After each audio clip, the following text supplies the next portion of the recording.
Rahma Dwi Tantri selaku pengampu mata kuliah IPA Biologi, dan kepada teman-teman mahasiswa semua sekalian ya.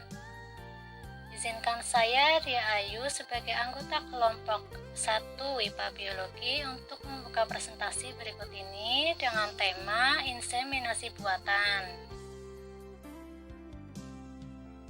Presentator kita kali ini ada Ahmad Rifki Mubarok, kedua Ria Ayu Yulia Wartono, ketiga Ika Arifah Sodikoh, dan keempat Bunga Puspita. Oke, kali ini kita akan membahas mengenai pengertian inseminasi buatan, kedua macam-macam inseminasi buatan, ketiga tujuan inseminasi buatan, kemudian yang keempat ada pelaksanaan inseminasi buatan, kelima kekurangan inseminasi buatan, dan yang keenam ada kelebihan inseminasi buatan. Oke, langsung aja kita bahas materi yang pertama, yaitu pengertian inseminasi buatan.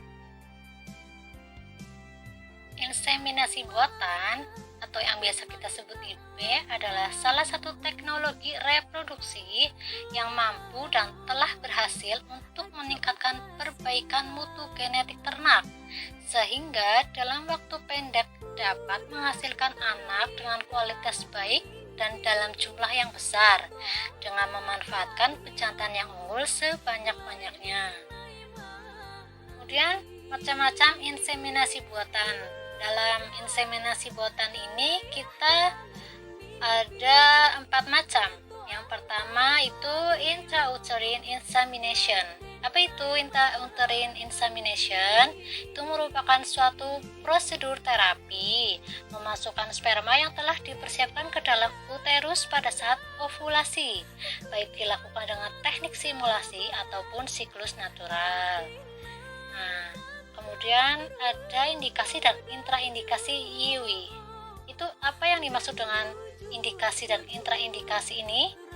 Yang dimaksud dengan kontraindikasi itu merupakan keadaan yang tidak dianjurkan untuk dilakukan intrauterine insemination karena angka keberhasilannya rendah, dan kemudian indikasi itu merupakan keadaan yang dianjurkan untuk dilakukan inseminasi intrauterine ini ya karena angka keberhasilannya cukup baik.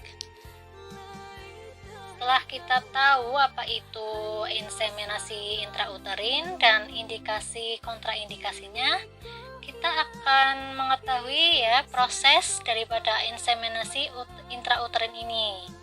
Proses inseminasi intrauterin pada faktor pria dapat dilakukan melalui yang pertama itu persiapan sperma, kemudian yang kedua baru pengumpulan dan pemrosesan terhadap ejakulasi pria, kemudian yang ketiga itu ada wash sperm, yang keempat ada metode swimwap, yang kelima filtrasi wol kaca, dan yang keenam kolom albumin. Kemudian yang selanjutnya ada resiko inseminasi intrauterin. Itu yang pertama dikaitkan dengan sangat sedikit resiko medis yang signifikan. Respon alergi termasuk anafilaksasis telah diamati jarang. Mungkin resiko terbesar IUI adalah lama pengobatan yang tidak efektif. Masalah ini muncul ketika ada pemantauan yang tidak memadai dari pengobatan atau ketika tidak ada titik akhir terapi prospektif.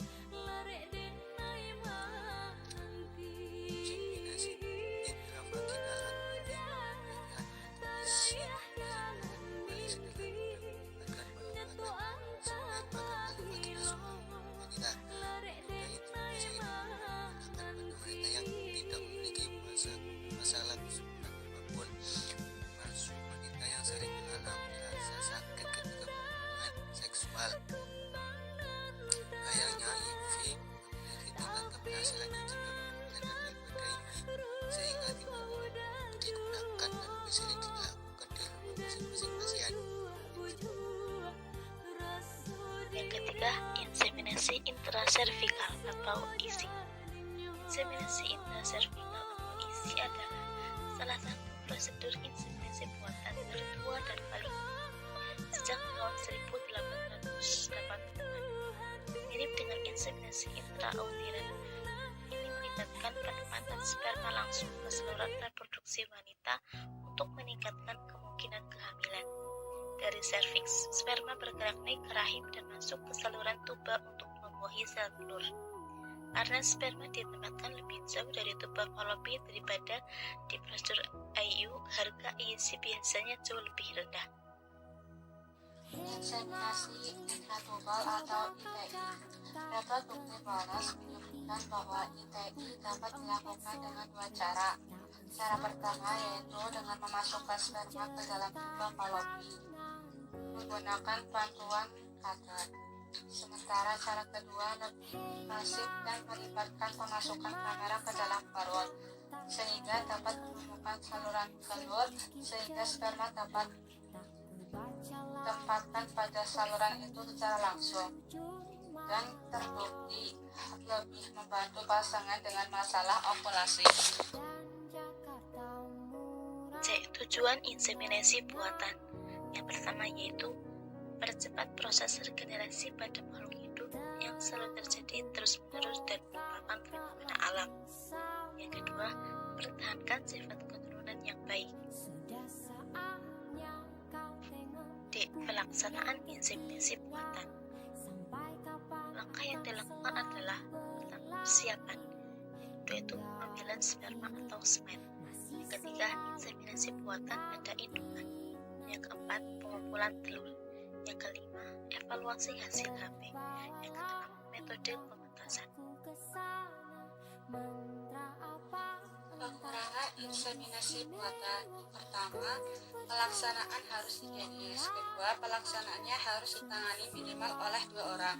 Ketiga, membutuhkan tenaga kerja yang terampil. Keempat, membutuhkan peralatan ekstra. Kelima, kemungkinan penyebaran penyakit melalui sperma.